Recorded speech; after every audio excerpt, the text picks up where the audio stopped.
morning. How you doing? This is Pastor O, and we are out cruising in the 5.9 broken windshield RT KOTA. Amen. Yeah, I thought I'd come out and take me a ride today.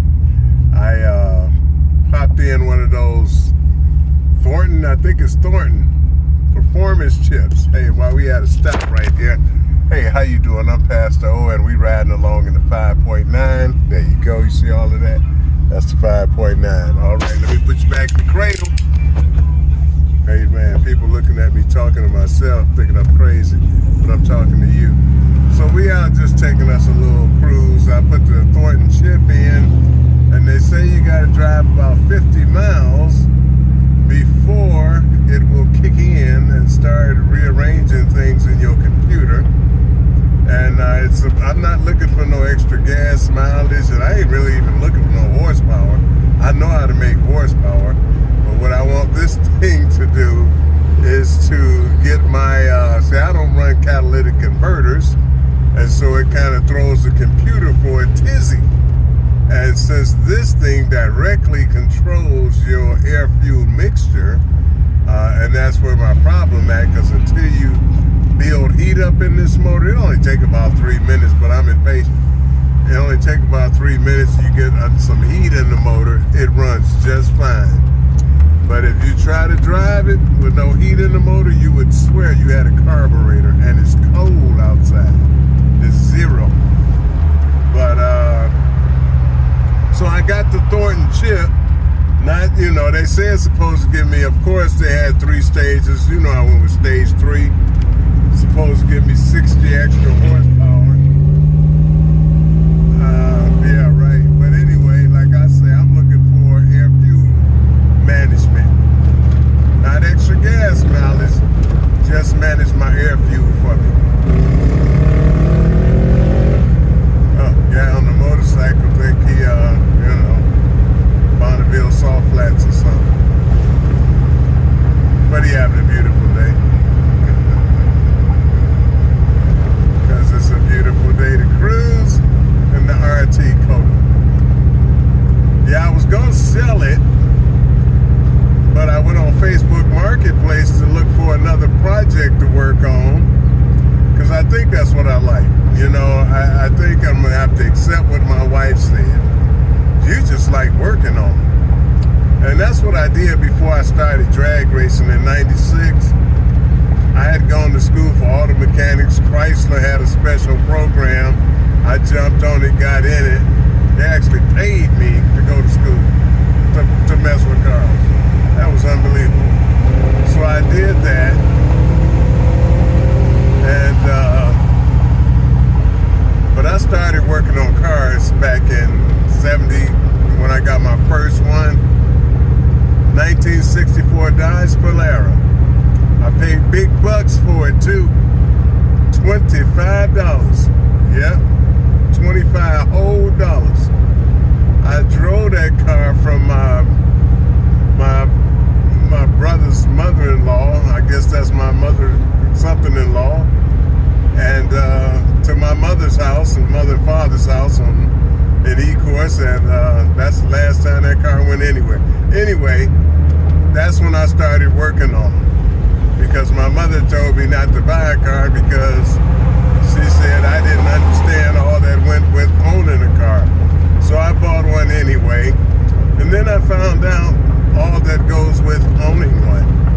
So that's when I started working on it. That's when my mechanic career started, and that was in 1971. See, back in the day, you could be 15 and a half. So I was 15 and a half. I don't know if they do halves today, but they used to do 15 and a half back in the day.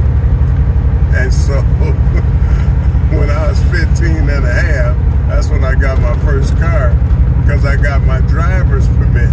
And that's all you need, right, to own a car is a driver's permit. If you can own a driver's permit, then you got everything you need to own a car. At least that's what I thought. But I learned how to do brakes. I learned how to take a motor out of a car without an engine hoist. Yeah, figured 64 Dodge Polara, 361, push button transmission. Okay? And I got the motor out of it so I could see what was wrong with it. Okay, I took it apart, but then, you know, it never did go back together. It ended up in the junkyard.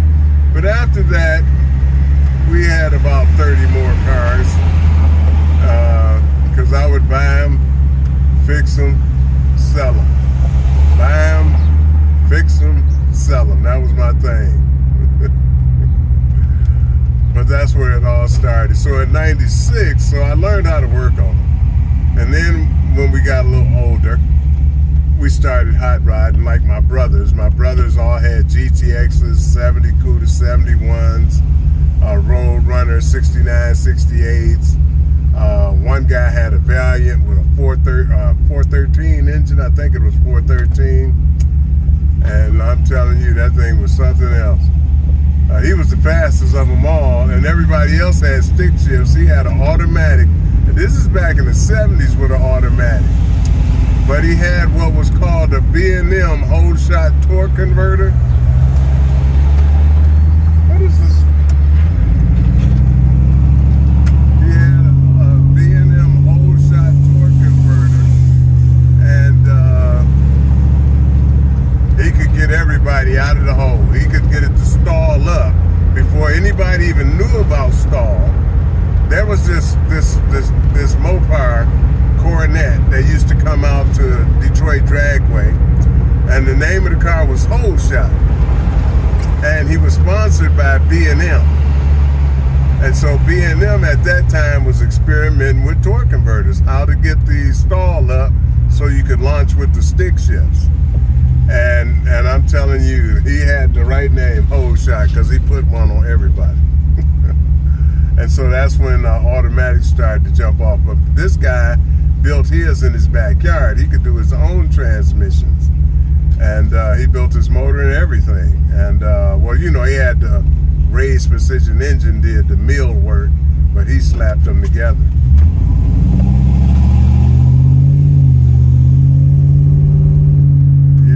And that's when the race, but me, I started working on people's cars. The guys started hot rodding, but didn't really know how to work on a car. So they got me to work on the car. And that's how I started that. But I didn't drive them. I mean, you know, I barely even owned one at that time. But then in '96, I had bought this Road Runner, well, GTX, in this thing in 1991, and so I started just cruising and street driving and experimenting with one motor after another. I would go to the junkyard and get a motor, pop a cam in it, a 509 292 duration, no torque converter at all, just motor, 750 carburetor, and start blasting them. I blew up 2 383s that way until I got my 440 from Candy Engines. They did a whole lot of motor. Candy Performance. Used to be over on Roosevelt in Allen Park. I blew up my brother's 383 12-to-1 motor. Didn't have no oil in it when I cranked it up, and 2 seconds later, $1,300 worth of damage.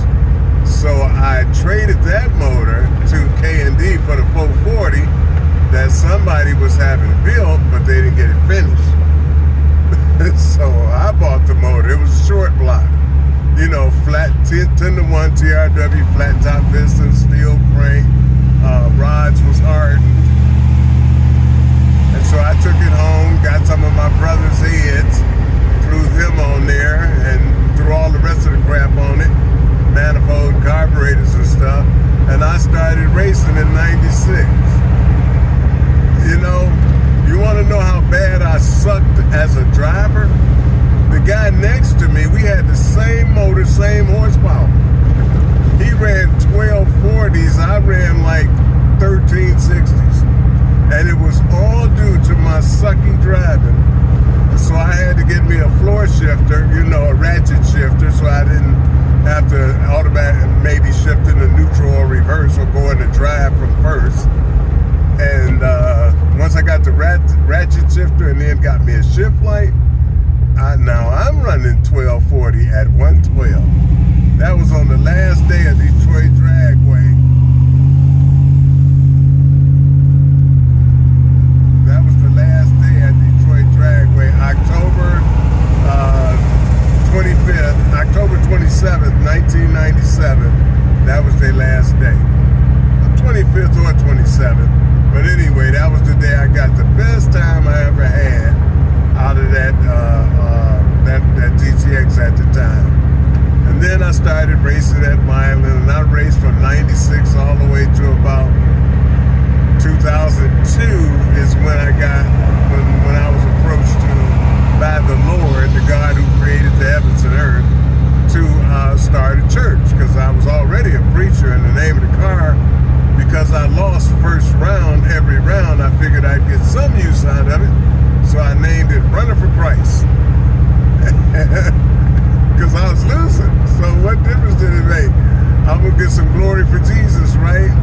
And I still didn't start winning until August of '98, and the biggest night of the year, the night of fire. And I was going rounds. So anyway, around 2002, that's when I switched to a 70 KOTA. It was mostly just a strip car, big old giant 1432 slicks on it, 50-point roll cage, that kind of thing. And it was perfect for bracket racing though, because it went the same time every time. The slicks were so wide and tall, going down the track was like going down the track in a Cadillac. It was that smooth every time. Okay, so then I switched from that to a 1992 Dodge Dakota. And about that time, the church was growing. We're still not a big million-member church. We're still a few members. But what we do has grown. It's not about the members. It's about what we do. And that picked up. Like, I do 3 YouTubes a week. At one time, I was preaching 9 times a week. That's only 7 days in a week. I'm preaching 9 times. So, sometimes twice a day. So anyway, the church just took over. The Lord didn't make me stop racing, but the church just took over. And it became for me what racing was. So I started doing that. And then it ended. And then I sold in 2021. I finally sold my 440 Dodge Dakota. It was a 1992 Dodge Dakota.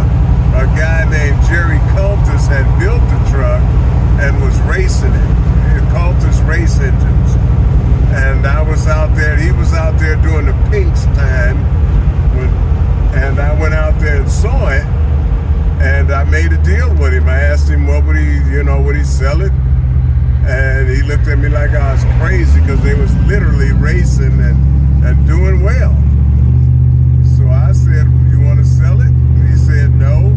And then later on he said, well, what would you give me for it? And I said, what about $7 grand? He said 10 grand. I said, what about take your motor and trans out? And they said 4,500.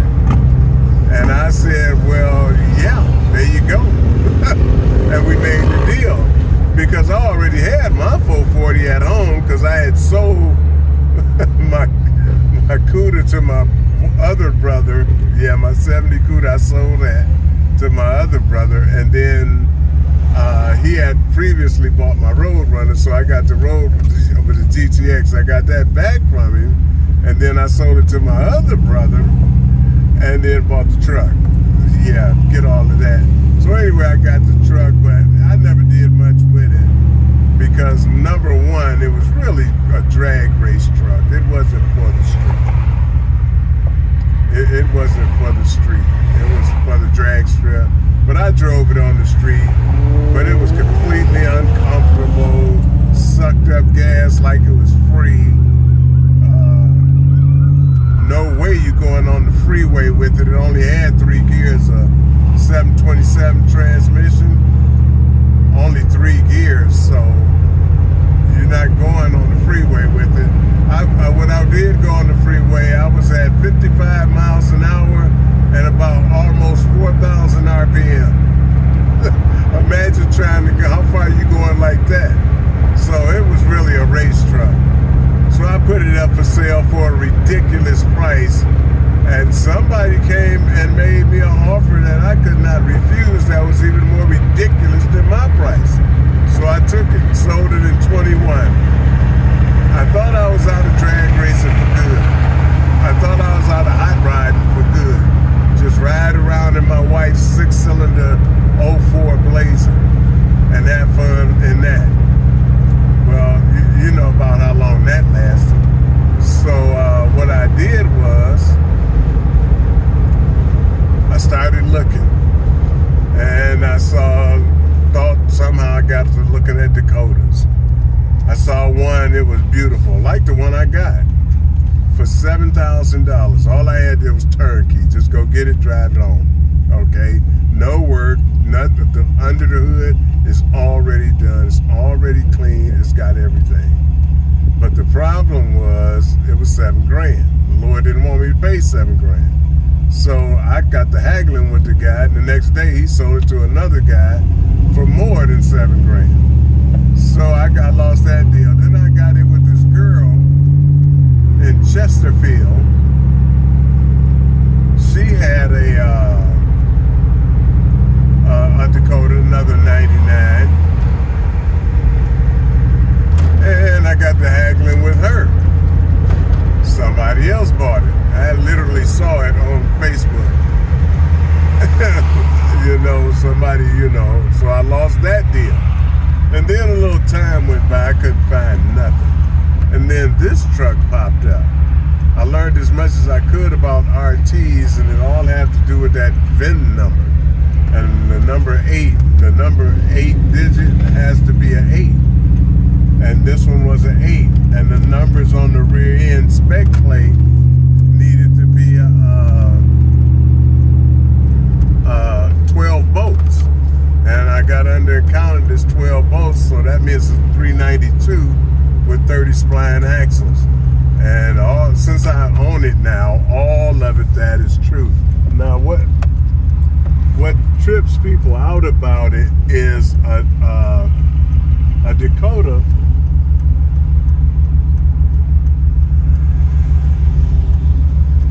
a RT, they generally painted them all the same color.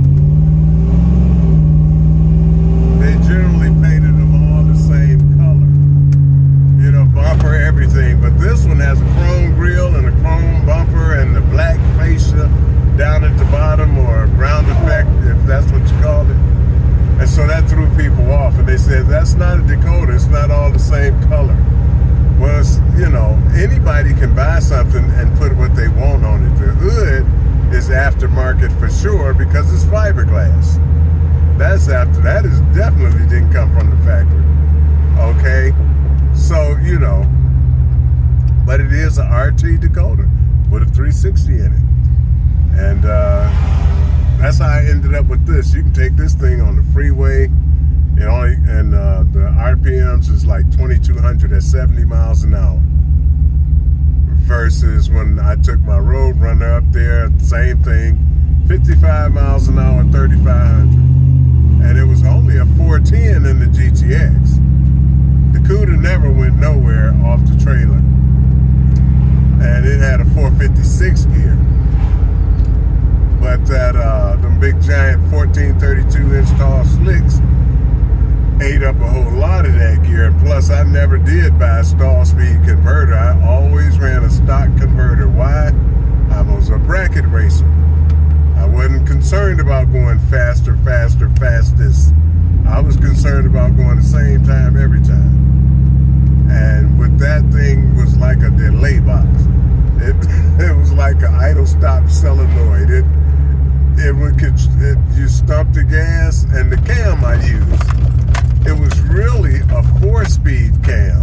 It was designed for a 4-speed because the duration was 292, and it was a 509 lift. That wasn't the problem. It was that duration that was the problem. But I ran it in an automatic, so it didn't come alive until 2,400 RPM. And so with that crapped out no stall speed converter, I could torque it up to about 1,800 before it started pushing the wheels. That was about as far as you're going. Other than that, it's going to push the wheels and you're going to red light. So I would torque it up to 1,800 and stump it, and it would be like a throttle stop came on. And then all of a sudden, right about the 60-foot mark, it would take off. Right at 2,400 RPM, it would take off like a rocket. So that's the way I ran it. It ran 12 flat at 114 every single time. Well, no, sometimes it went 12, hold this, 12, hold that. But if I was in an intense race, 12 flat with something, I'm going 12 flat. Because I knew how not to go 1180s. Because I could go 1180s, but you're not going to go 1180 and it's 90, or 1180 and it's 85. The temperature made a difference.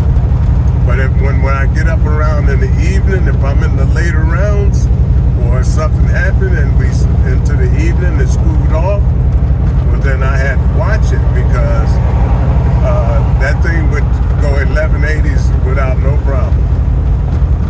It seemed like that cool air just made it go completely crazy. Well, it just made the air fuel mixture better, that's all. But I had an awesome time with that thing. Yeah, but this is the first one I've had that's got a soft seat in it. My last one, the 92 Dakota, it had a aluminum seat. The whole thing weighed about 3 pounds, but it was hard as a rock. I even had a cushion on it. That didn't help at all. And there's nothing on the floor, no sound deadener, no heat shield, none of that. And I had 3-inch exhaust system with 2-inch headers. And so it made some heat. And Lord have mercy, that floor would get hot as fire because they were fender well headers. And so they would come right up under the right under the exhaust. I mean, right under the weight, right under the right under your feet would be hot as fire. Now, when I was at the drag strip, that didn't matter because you're only running for 12 seconds, and then you're back in the pits. But if you're cruising and the floor get hot as fire, your shoes start melting. It's like when a catalytic converter plug up and turn beet red. I didn't have that problem though at the drag strip, just on the street. Yeah. But it's a beautiful day. The wifey out walking, and of course every time she go walking, she to get right in the car and go to the store after that, so she'll be going to the store. And I needed to get some miles on this thing because the chip, the new Thornton chip that's giving me 60 extra horsepower just plugging a chip in. They sell all this stuff and they make them kinds of claims. You plug a chip in, it rearranges your computer and somehow, without changing the cam, doing nothing to the heads, or pistons or anything, and you get 60 extra horsepower. Why would you need nitrous oxide? Just get you a chip. Plug that in, you got 60 extra horses. No, like I said, I got it. Okay, dude. Hey. I got it so it could help me with my no catalytic converter situation. I have real dual exhaust from the motor all the way to the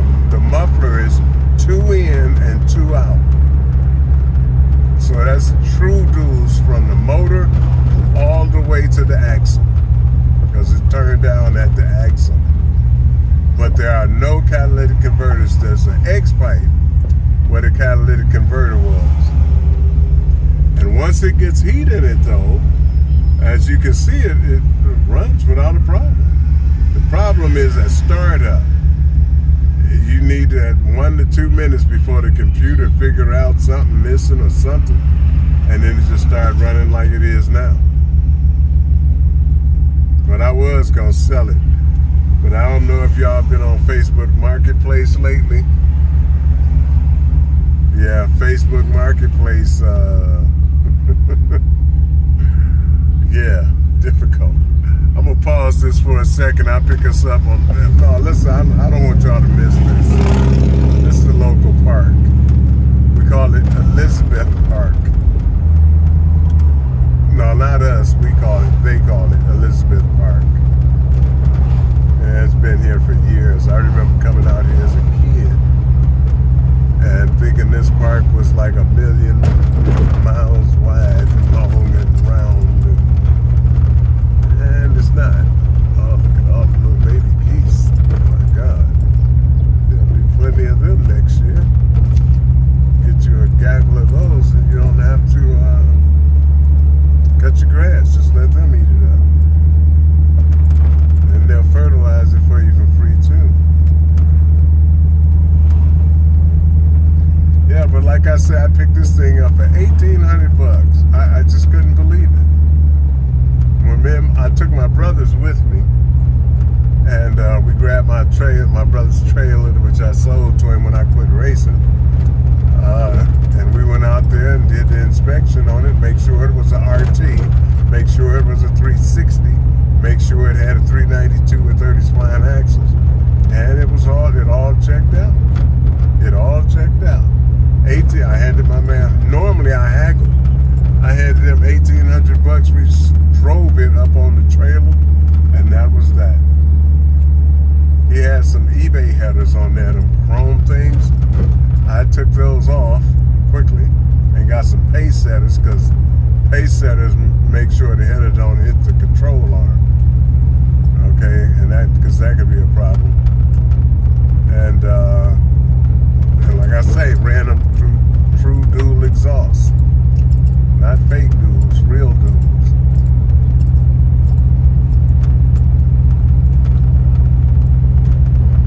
Yeah.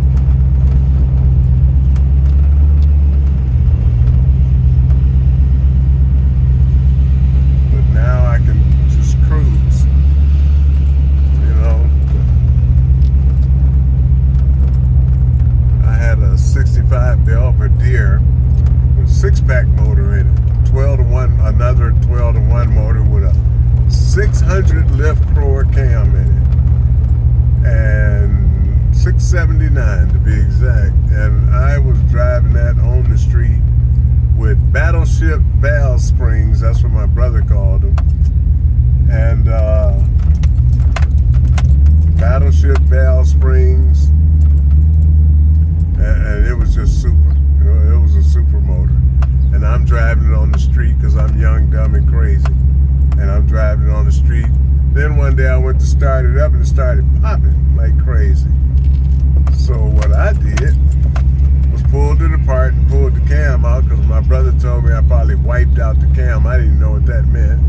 Or when I pulled it out, I called him up. I'm like, did you have a roller cam in this motor? He said no.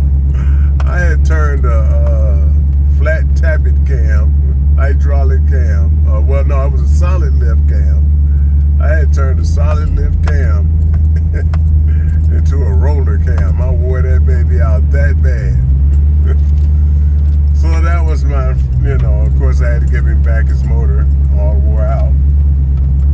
But yeah, that was my experience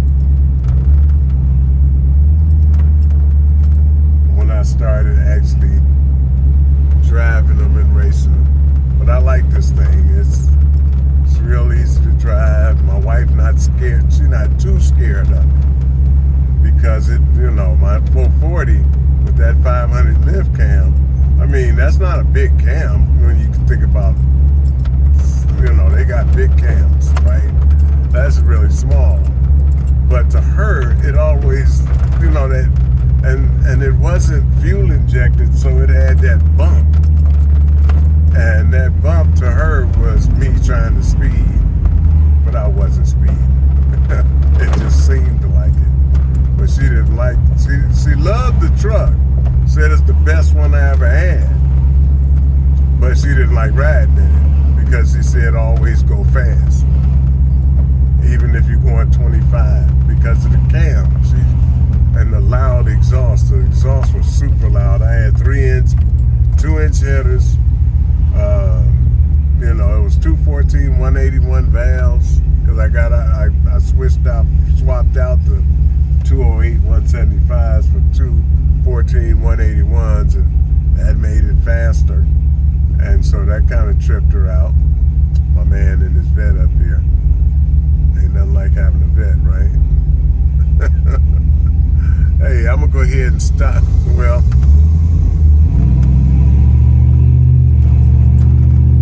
yeah, I'm gonna jump off here for a second and start this back up so I don't have too long of a video. Pastor O out.